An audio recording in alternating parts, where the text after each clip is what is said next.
Efésios capítulo 3, versículo de número 2. Estou lendo esse texto repetidamente. Paulo diz assim: se é que tendes ouvido a dispensação da graça de Deus, a liberação que Deus fez sobre mim, aquilo que Deus me deu, dispensação da graça de Deus para convosco, que me foi dada. Já expliquei para os irmãos, Paulo está dizendo, tudo que eu recebi de Deus, o Senhor me deu por causa de vocês.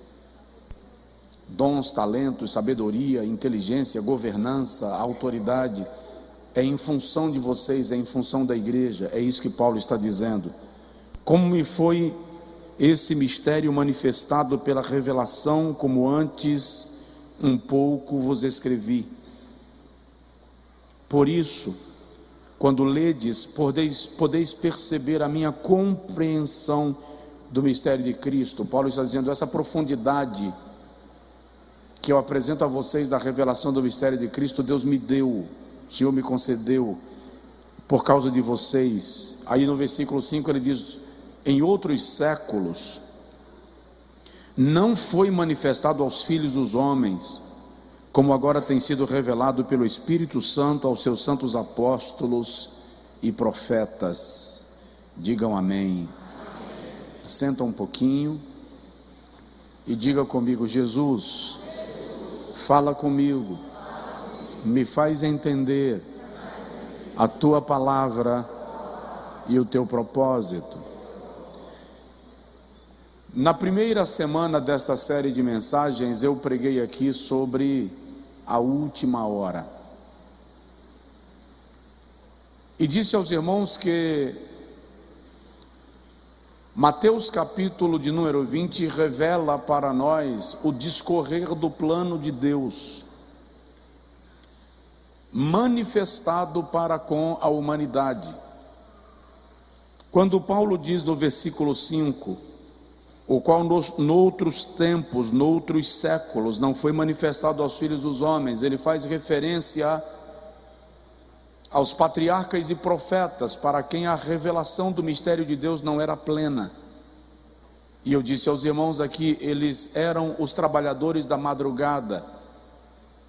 Então, tudo que eles vivenciavam não era uma revelação completa daquilo que Deus haveria de realizar, e o Senhor vem desenrolando esta revelação deste mistério da graça ao longo dos séculos. O apóstolo Paulo diz que o Senhor lhe dá uma compreensão em comum deste mistério da graça. Ele mesmo diz, segundo aos Coríntios capítulo 12, para que eu não me gloriasse pela grandeza das revelações, me foi dado um espinho na carne. Então, há de se admitir que o apóstolo Paulo tem uma compreensão, uma visão espiritual do plano da redenção, que não é comum, que vai além daquilo que os demais escritores apresentam nos seus escritos, embora todos inspirados pelo Senhor, pelo Espírito de Deus. Depois eu comecei a falar com os irmãos que a história da humanidade é dividida por alguns estudiosos em dispensações, períodos, épocas ou eras, e em cada período, em cada dispensação, em cada época, Deus trata com o seu povo e estabelece com este povo uma aliança. E há um método específico de Deus de tratar com o seu povo naquela dispensação. Já falei com os irmãos, são 7 estas dispensações, 5 já se cumpriram, uma está em andamento, é a próxima que nós vamos falar, e uma está por se cumprir. Já falei com os irmãos sobre a dispensação da inocência, que vai da criação até o ato, o momento da queda do homem, quando a Bíblia diz que os seus olhos se abriram, quando eles passam a compreender, a entender, a distinguir o bem e o mal. Então inicia-se a dispensação da consciência. Mostrei para os irmãos o tempo de duração desta dispensação e como nela o homem revela a sua incapacidade de lidar com os seus impulsos, desejos, tendências e a sua própria corrupção.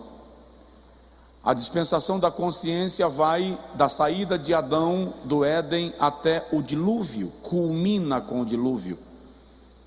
Falamos a terceira dispensação do governo humano, que vai desde a saída de Noé da arca até a Torre de Babel. E a dispensação do governo humano revela para nós que os homens, ainda que presenciando o juízo divino, são capazes de se rebelarem contra Deus. Eles eram a geração que viu o dilúvio, que viu como Deus executou a corrupção, a violência e os pecados daquela geração. E quando saem da arca, Cã comete o delito de desonra contra o seu pai. E a partir daí a geração cananita se torna uma geração que se corrompe. Nesse período surge o governo de Nimrod, que segundo a tradição é o idealizador da Torre de Babel, e os homens se rebelam contra Deus. A quarta dispensação, falei semana passada, a dispensação da promessa, ou chamada dispensação patriarcal. Ela se dá desde a chamada de Abrão, ainda quando morava em Ur dos Caldeus, até a saída do povo de Israel do Egito. Vou repetir, da chamada de Abrão em Gênesis 11, até a saída do povo hebreu da terra do Egito. É bom observar que essa dispensação trata da formação do povo hebreu, que posteriormente se torna Israel, e que posteriormente se torna povo judeu. Qual a diferença entre hebreus, israelitas e judeus? Hebreus são naturalmente, ou aqueles que saíram de Hebrom. Então toda a descendência de Jacó sai de Hebrom, sai de Canaã, de Abraão sai de Hebrom para Canaã, e de Canaã vem para o Egito. Ali eles são hebreus.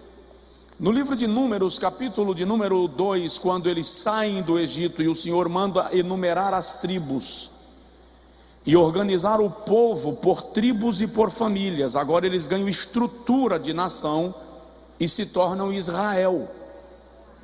E como Israel, eles vivem o período do Êxodo, a conquista da terra que o Senhor lhes havia prometido, o período dos juízes, a monarquia sob o governo de Saul, sob o governo de... sumiu-me o nome do segundo rei que substitui Saul por 2 anos, e depois sob o governo de Davi e de Salomão. Portanto, ali nós temos o período monárquico, é Israel. Quando o filho de Salomão se torna rei, a nação divide. Aí você tem agora 2 reinos: reino do norte, Israel, cuja capital é Samaria, e reino do sul, Judá, cuja capital é Jerusalém.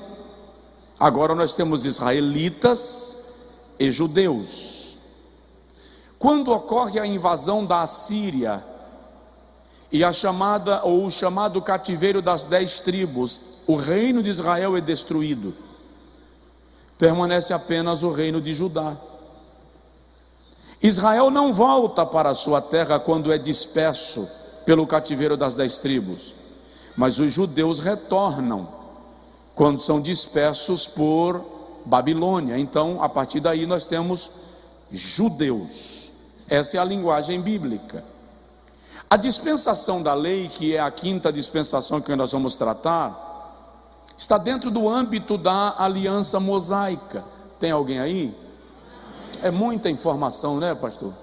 Deus me ajude. É muita coisa, pastor. Mas vamos lá.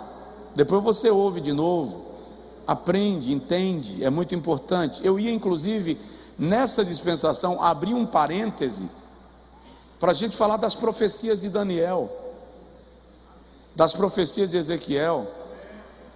Só que elas vão me tomar aí mais umas 4 ou 5 semanas, E aí você vai perder a linha de raciocínio desse chamado dispensacionalismo clássico. Então eu vou concluir essa linha de raciocínio, tá? Vamos até a 7ª dispensação. Aí depois eu volto para as profecias de Daniel e por isso você tem que entender, porque eu vou lhe avisar que as profecias de Daniel estão dentro dessa dispensação. As de Ezequiel, Zacarias. Senão você não entende. Ah, pastor, mas o que eu quero é entender o Apocalipse. Sem entender o Gênesis. Gênesis é o livro dos inícios, Apocalipse é o livro dos finais. Então é preciso entender os dois. A aliança ou a dispensação da lei, que é a 5ª dispensação, também é chamada de dispensação dos israelitas. Ela dura aproximadamente 1500 anos, desde o Êxodo até a cruz. Do Êxodo até a crucificação do Messias, até o momento que ele é erguido sobre a terra. É bom lembrar que o cenário histórico da saída de Israel do Egito é de aproximadamente 1445 antes de Cristo. Alguns estudiosos pensam que foi um pouco mais tarde, em 1290, mas está antes de Cristo, mas está nessa média. Essa dispensação chamada da lei se estende até o Calvário, como eu disse, e dentro desta compreensão ela dá uma pausa. Abre-se um leque para a dispensação da graça, que a gente vai falar semana que vem. Mas depois do arrebatamento da igreja e no período do milênio, essa dispensação entra em vigor com algumas variações, porque é quando Deus volta a tratar com Israel. Preste atenção, na dispensação da lei Deus trata diretamente com Israel. Na dispensação da graça Deus trata diretamente com a igreja. Então no milênio o Senhor reinará sobre Israel, ele volta a tratar com Israel. Durante a dispensação da lei, Deus lidou com Israel através da lei mosaica. Os cultos eram dirigidos por sacerdotes e levitas, e a revelação da vontade e do propósito de Deus era comunicado a Israel através dos profetas, que eram porta-vozes de Deus, Navi. Eles eram representantes diretos do Senhor. E aí nesta dispensação nós temos os chamados profetas maiores e os chamados profetas menores. Os maiores são Isaías, Jeremias, Daniel, Ezequiel. Por que maiores e menores? Por causa do tempo que eles desenvolveram o seu ministério. Todas as profecias do Antigo Testamento, portanto, estão dentro da dispensação da lei. Bom lembrar, e eu repito o que já falei de maneira superficial, que o povo de Israel, pela sua rebeldia, foi retirado da terra que o Senhor lhe estabelecera neste período, porque quando Israel chega na terra de Canaã, está se cumprindo uma promessa de Deus feita a Abrão. O Senhor não quebrou a sua promessa, embora Israel tenha pecado no deserto. Deus, para cumprir o seu propósito, o que fez? Fez aquela geração que saiu do Egito morrer no deserto. E a segunda geração é que entra em Canaã. Daqueles que saíram no Egito, apenas 2 entraram em Canaã. Quem foram? Josué e Calebe. Mas o propósito de Deus se cumpre. O que significa isso? Nem eu vou fazer agora igual Catarina, nem tu, nem eu nem tu podemos quebrar o propósito de Deus. Ele vai cumprir. Diz para o teu vizinho: nem você nem eu podemos quebrar o propósito divino. Os propósitos de Deus se cumprem, porque Ele é fiel, porque Ele é leal, porque Ele é Deus. Agora observe, na dispensação da lei, fica muito claro que Deus não queria tratar com Israel através de um homem. Deus não queria tratar com Israel através de um sacerdote. O plano de Deus era que Israel fosse uma nação sacerdotal. Eu vou repetir, porque isso aponta muito para a igreja e tem crente que não entendeu. E eu vou chegar lá na próxima semana. O plano de Deus era que Israel fosse uma nação sacerdotal. Ele queria ministrar às demais nações da terra através de Israel. No capítulo 19 do Êxodo, o Senhor diz a Moisés: manda que o povo se purifique. Isso é a dispensação da lei, que lave as suas vestes, que se aproximem do monte Sinai, mas não toquem no monte, porque eu vou descer sobre o monte. E o povo se purifica. E o Senhor desce sobre o monte. E a Bíblia diz que a presença do Senhor, Êxodo 19, trouxe sobre o monte fumaça, fogo, relâmpagos e trovões. E está escrito que o monte tremia por causa da presença do Senhor. Quando o povo viu aquela manifestação poderosa de Deus no monte, o povo fugiu. E o Senhor disse a Moisés: vem, sobe para cá. E Moisés sobe no monte. E o Senhor diz a Moisés sobre aquilo que ele precisa comunicar ao povo. E o Senhor diz a Moisés: volta com os príncipes, com os anciãos da congregação. Moisés desce o monte e diz para o povo: vocês não precisam ter medo de Deus. Ele não desceu a voz com fogo, fumaça, trovões e relâmpagos e clangor de trombetas para que vocês tenham medo dele. Ele desceu assim para que vocês o conheçam e o temam, e saibam que ele é Deus poderoso.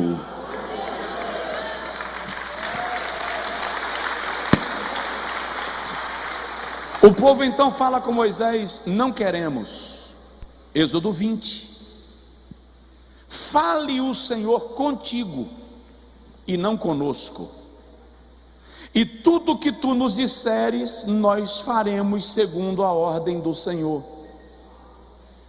É naquele momento que o povo deixa de querer ter acesso e contato direto com Deus para ter intermediário, mediador. Deixa eu antecipar, igreja, eu e você, crentes em Cristo, a partir do momento do sacrifício da cruz, presta atenção, o véu rasgado não é uma afronta aos sacerdotes, não é Deus dizendo quem manda. O véu rasgado é Deus dizendo: a partir de agora, a partir do sacrifício da cruz, todo aquele que quiser ter acesso ao lugar santo dos santos terá, por meio de Jesus Cristo e seu sacrifício.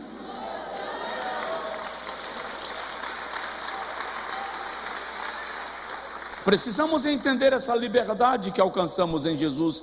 Israel rejeitou isso. Agora observe um detalhe: Deus liberta Israel numa manifestação de sua graça, através de um homem. E em vez de Israel desfrutar desta graça, Israel pede a lei.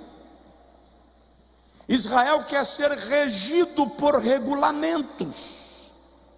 Interessante, na igreja tem muito crente que, por ignorância ou por religiosidade, está na dispensação da graça, mas também quer ser regido pela lei, cheio de regras, regulamentos, dogmas, critérios de salvação mediante esforço humano.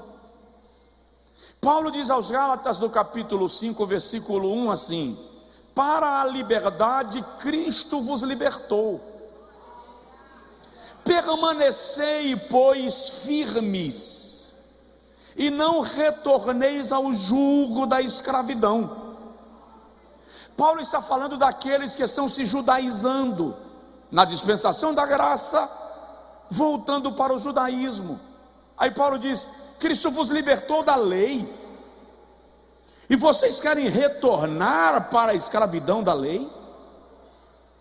Então tem muita gente na igreja precisando entender isso. Israel, liberto pela ação da graça, opta por viver debaixo da lei. Então, a partir do deserto do Sinai, se estabelece a lei mosaica. Mas deixa eu te falar algumas coisas sobre ela. Tem algumas pessoas que pensam que a lei mosaica se resume aos 10 mandamentos do chamado decálogo da lei moral, e por isso decidem viver segundo a lei. Deixa eu te explicar uma coisa. A lei mosaica, se você estiver anotando, anota assim: a estrutura da lei. A lei mosaica era composta de 613 mandamentos. Quantos?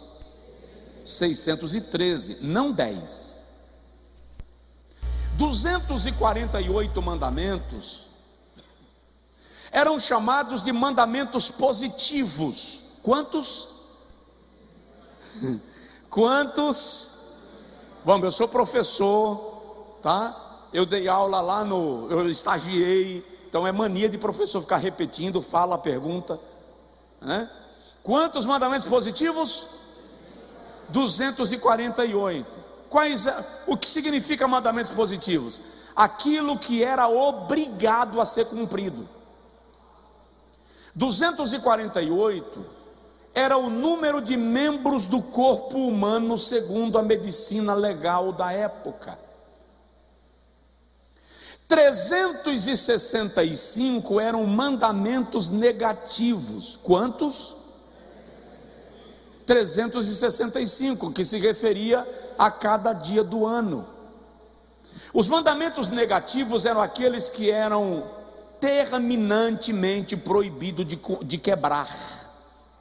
Quebrou um, perdeu tudo. Daí Tiago dizer que aquele que obedece à lei em 99 mandamentos e tropeça no 100º, desmanchou os 99. Então, quando o indivíduo deixava de cumprir um mandamento da lei, presta atenção nisso, ele não estava quebrando apenas aquele mandamento, ele estava quebrando toda a lei. Por isso Paulo escreve aos Gálatas e diz que ninguém pode ser salvo pela lei. Por isso aos Gálatas Paulo diz que Cristo foi feito maldição por nós, porque está escrito: maldito todo aquele que morreu no madeiro. Por isso Jesus diz: eu não vim descumprir a lei, eu não vim quebrar, eu não vim destruir, eu vim cumpri-la. Ele está dizendo: eu vim cumprir cada um dos 613 mandamentos, porque a dispensação da graça só poderia ser implantada quando a dispensação da lei fosse completamente consumada, e ela se cumpre em Cristo. É Jesus quem a cumpre integralmente, plenamente e absolutamente. Então tem gente que quer viver debaixo da lei, que quer guardar a lei, mas quer guardar um mandamentozinho da lei, que lhe é conveniente, que lhe serve guardar. Em Romanos capítulo 5, Paulo faz um paralelo entre a lei e a graça. E o apóstolo mostra para nós que exatamente onde a lei falhou, a graça se manifestou. Como assim, pastor? A lei dependia da capacidade do homem em cumpri-la, e a graça só depende da capacidade de Deus de perdoar aquele que se arrepende do seu pecado. Tem alguém aqui? Diga amém. Vamos mais. A lei mosaica foi dada a Israel com 3 divisões. Quantas? Quais são? Vamos lá: lei moral, lei civil e lei cerimonial. A lei moral tratava obrigações do indivíduo para com o seu próximo, a relação entre pessoas, entre iguais. A lei civil tratava das obrigações do cidadão para com o Estado, para com a nação. E a lei cerimonial tratava da relação do indivíduo, das obrigações do indivíduo para com Deus, para com o culto e para com a sua vida devocional. Você me entendeu? Diga amém. Essa é a dispensação da lei. A lei mosaica foi entregue a Israel sob duas formas: oralmente e escrita. Sempre que você ouvir um rabino ministrar uma aula, ele vai falar sobre a tradição oral, sobre a lei oral. Nós encontramos no Êxodo capítulo 20, versículo 1 ao 17, quando o Senhor fala com Moisés a lei, os códigos da lei.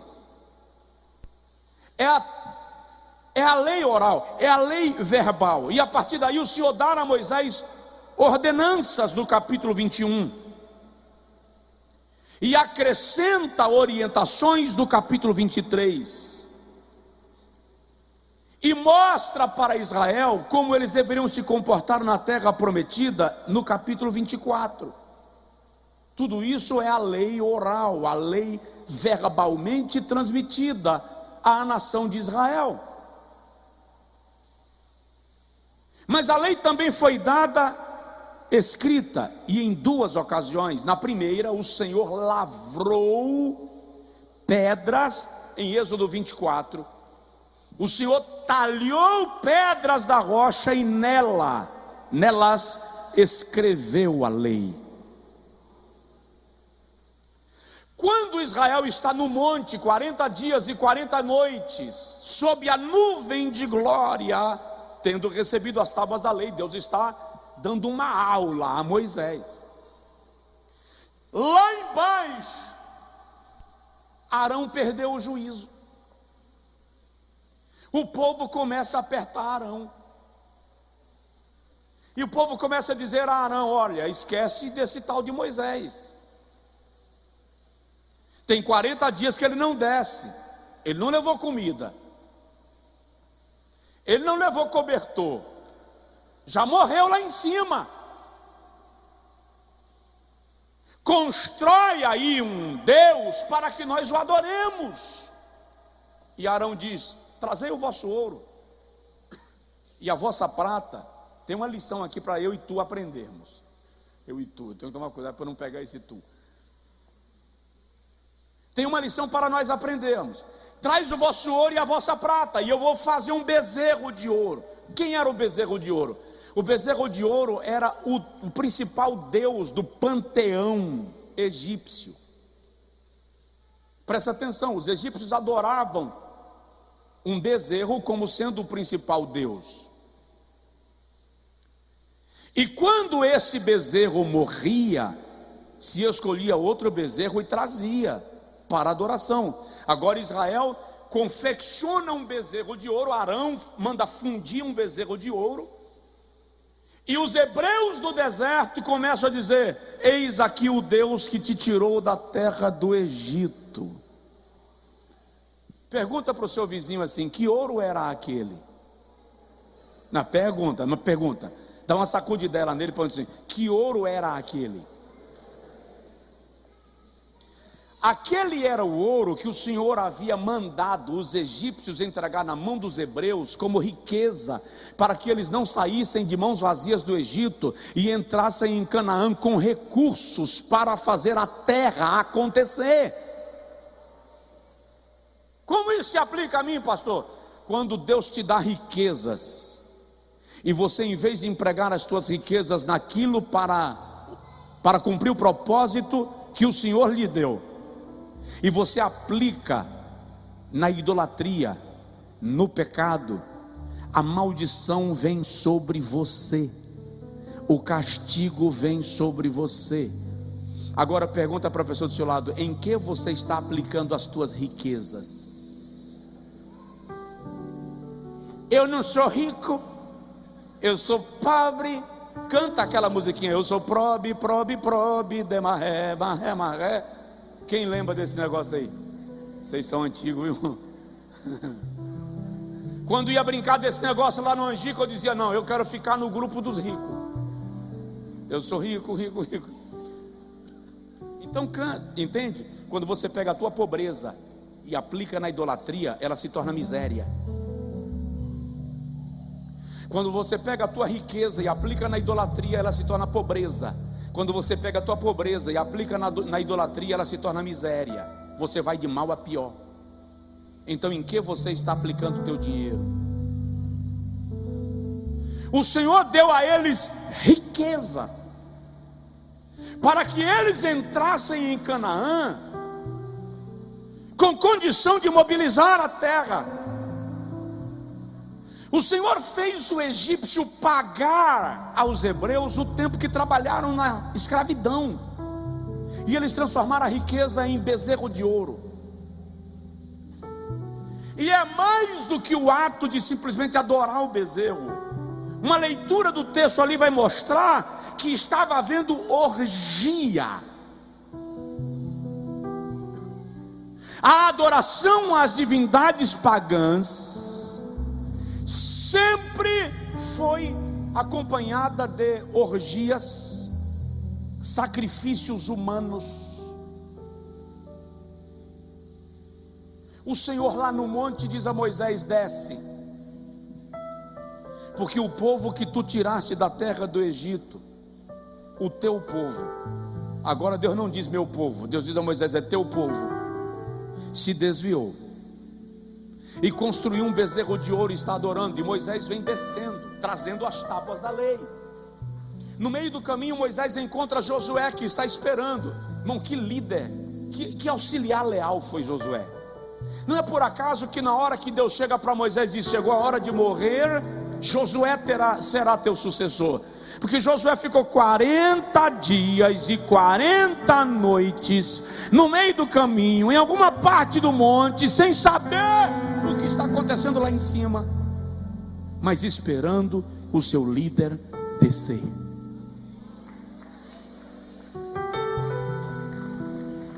Quando Moisés chega, Josué diz: tem barulho de guerra no arraial. Moisés diz: não é batalha, desce rápido porque o povo se desviou. Quando Moisés vê a cena, ele fica tão irado com aquilo. Ele fica o quê? Ele estava vindo de onde? Do monte, na presença de quem? Quantos dias? E 40 noites, e conseguiu perder o controle, o equilíbrio, quebrou as tábuas da lei, executou juízo sobre aqueles que contaminaram o arraial. E depois de uns dias o Senhor diz a Moisés: sobe novamente, com uma diferença: as tábuas que você quebrou, eu lavrei. Êxodo 24. Agora você lavra novas tábuas, talha novas pedras, faz o trabalho de artesão, porque você quebrou aquilo que eu fiz. Tem alguém aí? Quando Deus faz algo por você e você quebra, Ele está disposto a consertar as coisas para você, mas agora você vai ter que fazer aquilo que você quebrou, que Ele havia feito. Moisés talha novas tábuas e sobe, e o Senhor novamente escreve nelas a lei. Vou concluir. Diga comigo: esta é a dispensação da lei. Agora, para que? O que a lei revela para nós? Muito rapidamente. Mediante o mandamento, a lei nos ensina sobre a santidade de Deus. A lei ensina a Israel que eles precisam ser santos, porque Deus é santo. E a santidade de Deus, e igreja é plena, é absoluta. Deixa eu te fazer entender: Deus não erra, Deus não peca, Deus não tropeça, Deus não falha, Deus é santo. Então a lei revela a santidade de Deus. Segundo, mediante o fracasso de Israel, a lei revela a fraqueza humana. Por mais religiosos e espirituais que sejamos, somos humanamente fracos, a nossa natureza é fraca. Note que Moisés está saindo da presença de Deus, e ele está tomado de um nível de intimidade com Deus, mas ele quebra as tábuas quando vê a cena que está acontecendo do arraial. Então nós temos uma natureza pecaminosa, e a lei revela essa natureza pecaminosa. Terceiro, a lei revela para nós, mediante o sacerdócio, a bondade de Deus. Apesar de um homem ser pecador, e Deus na sua ira poderia consumi-lo, ele estabelece um sacerdócio, estabelece para o sacerdócio regras mais rígidas do que para o povo. Presta atenção, as regras para os sacerdotes eram mais rígidas do que para o povo, porque o sacerdote iria entrar na presença de Deus. Eu já vi gente dizendo que o sacerdote tem mais privilégios para fazer o que quer. Presta atenção, quanto mais perto de Deus você chega, maiores são as restrições com as quais você passa a viver. Tem alguém aqui? Estava até desejando ser pastor, mas eu vou considerar agora essa ideia. Pensa nisso, tá? Então a lei revela a bondade de Deus. Quarto, mediante as promessas, a lei nos revela o caráter de Deus. Ele cumpre aquilo que diz, não importa o que aconteça. Eu vou repetir porque ninguém entendeu. Deus cumpre aquilo que Ele diz, não importa o que aconteça. A lei revela esse caráter de Deus, que cumpre promessas, que não volta atrás, que não se engana. Deus não promete porque Ele quer ficar livre de você. Deixa eu prometer aqui para ver se Ele para de me abusar. Se o Senhor fez uma promessa, Ele vai cumpri-la. Quinto lugar, a lei revela a incapacidade humana de ser salvo por si mesmo. Se tiver alguém do seu lado, dá um toque de leve, fala com ele assim: você não pode se salvar. Você não pode, esquece. Não há nada que eu e você possamos fazer para ajudar Deus nos salvar. Não há nada que eu e você possamos fazer para convencer Deus a nos salvar. Então a lei revela essa incapacidade humana de ser salvo sozinho. Sexto, a lei revela ordem e justiça. Deixa eu te explicar. O código de leis das nações mais desenvolvidas do mundo é feito a partir da lei mosaica. Tem como base a lei mosaica, porque a lei mosaica trata de tudo: de herança, do boi roubado, de acidentes, de construção, o que deveria colocar na casa para evitar acidentes. A lei mosaica trata de como lidar com o estrangeiro, com o órfão, com a viúva, questões sociais.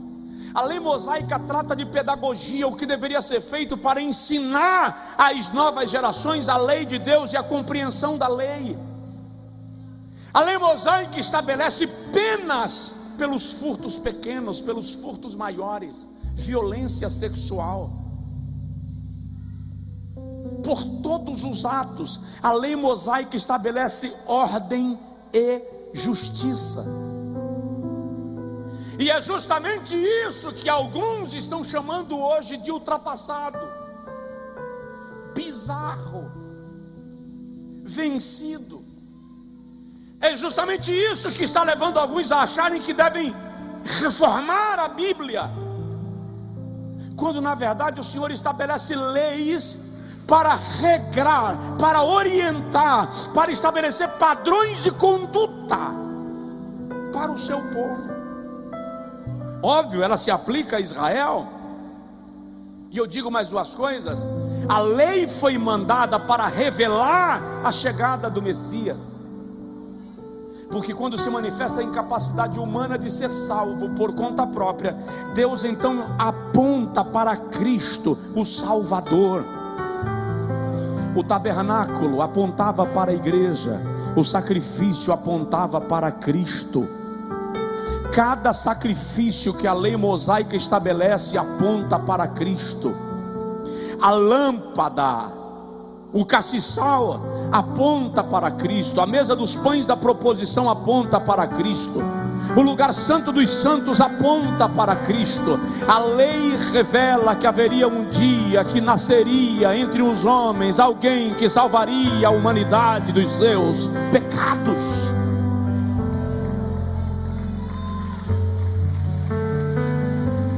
E só mais um detalhe para a gente encerrar e concluir: a lei aponta para a graça.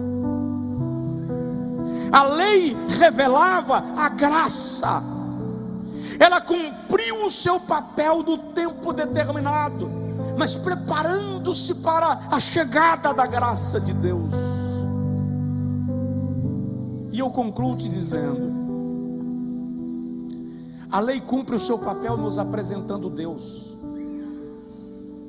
Diga comigo: a lei nos apresenta Deus.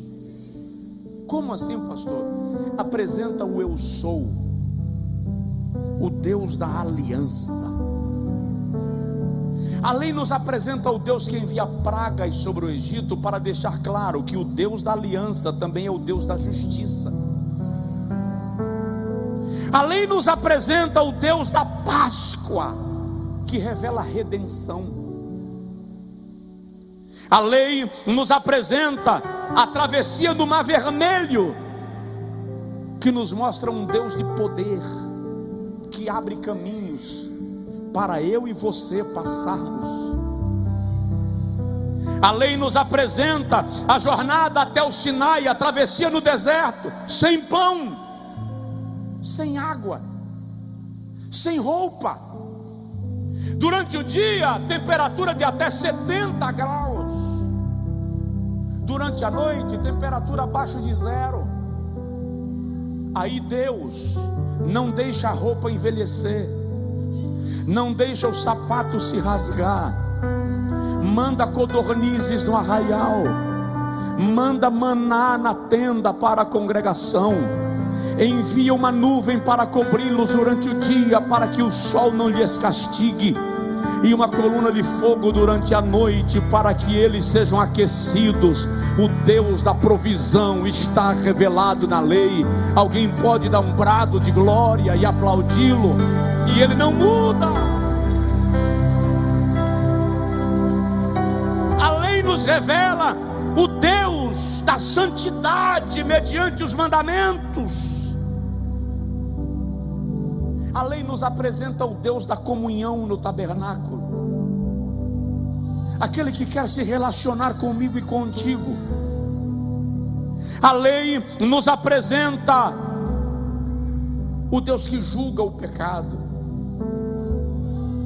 No bezerro de ouro, os idólatras não foram poupados. Então, não obstante o Deus da aliança ser Deus de amor, Ele também é Deus de juízo e de justiça. A lei nos apresenta um Deus que renova a aliança. Diga comigo: Deus, o Deus a quem eu sirvo, renova a aliança. Ou seja, um Deus que nos traz a graça, na pessoa bendita do seu Filho Jesus Cristo. Concluo, a lei nos revela a glória, porque é na dispensação da lei que a glória desce sobre o monte, que a glória desce sobre o tabernáculo, que a glória se manifesta no rosto de Moisés, que a glória desce no templo.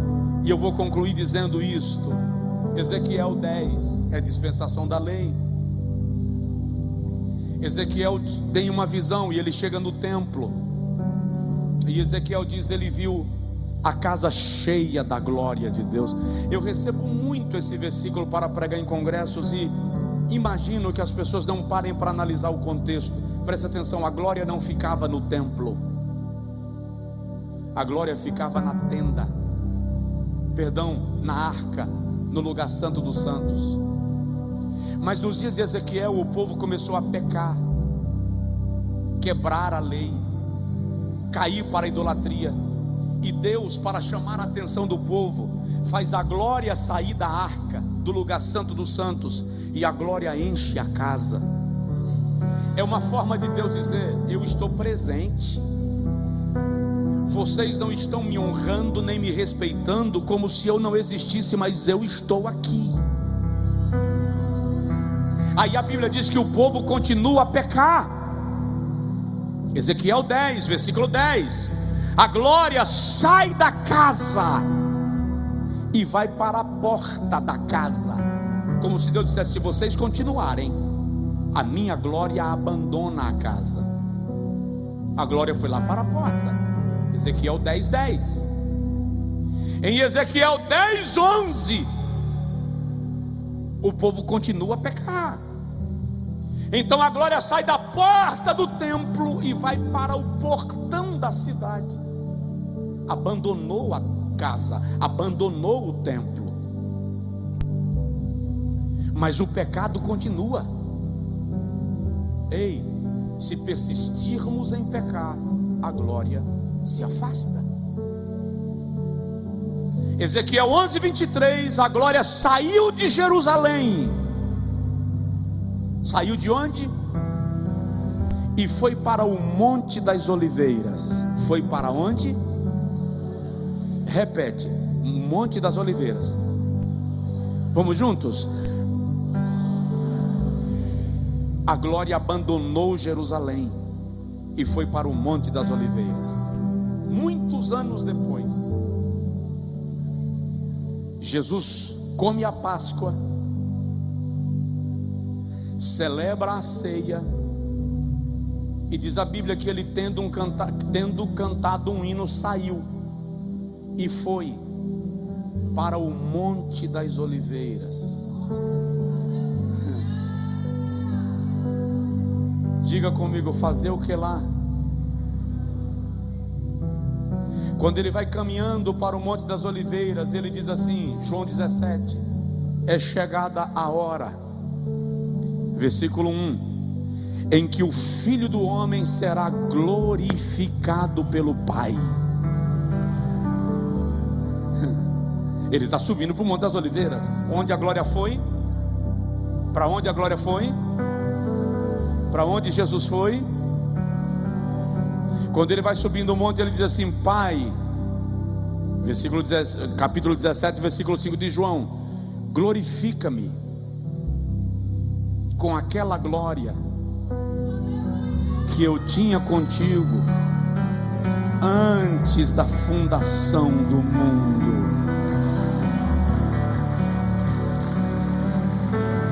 Aleluia, louvor. O que Jesus está fazendo? Por que ele vai para o Monte das Oliveiras? Fica de pé, próxima terça você descobre.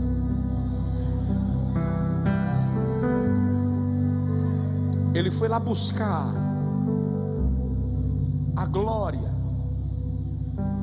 O pastor está incompleto. Foi lá buscar a glória.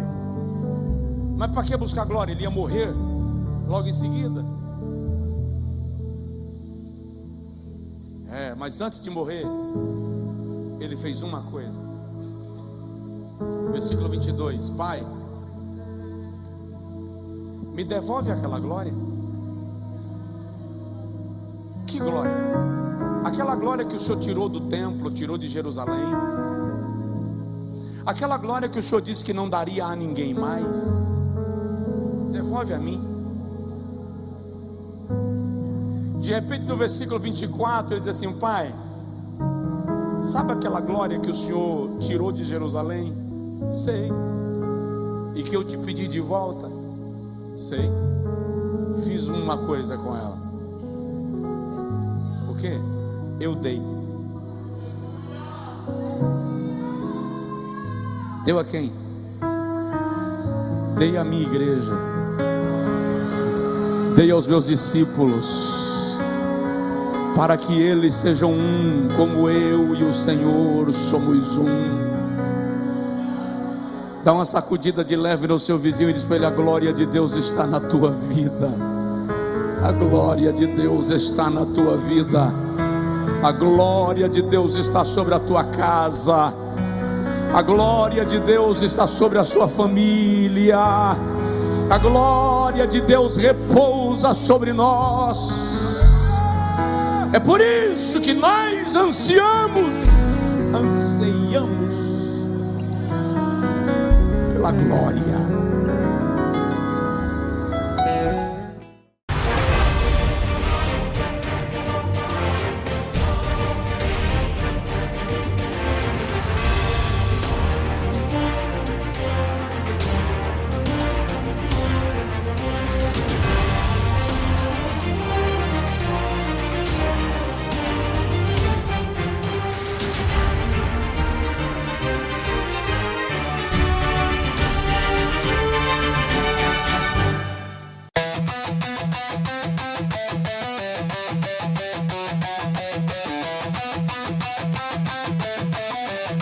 Yeah, I've been down to the edge of me. Now I'm back, fire in my veins, set free.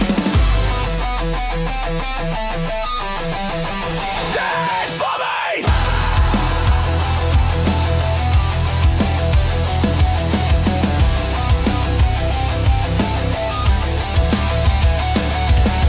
Chains on my hands, I made them gold. Turn my scars into stories told. Every voice that says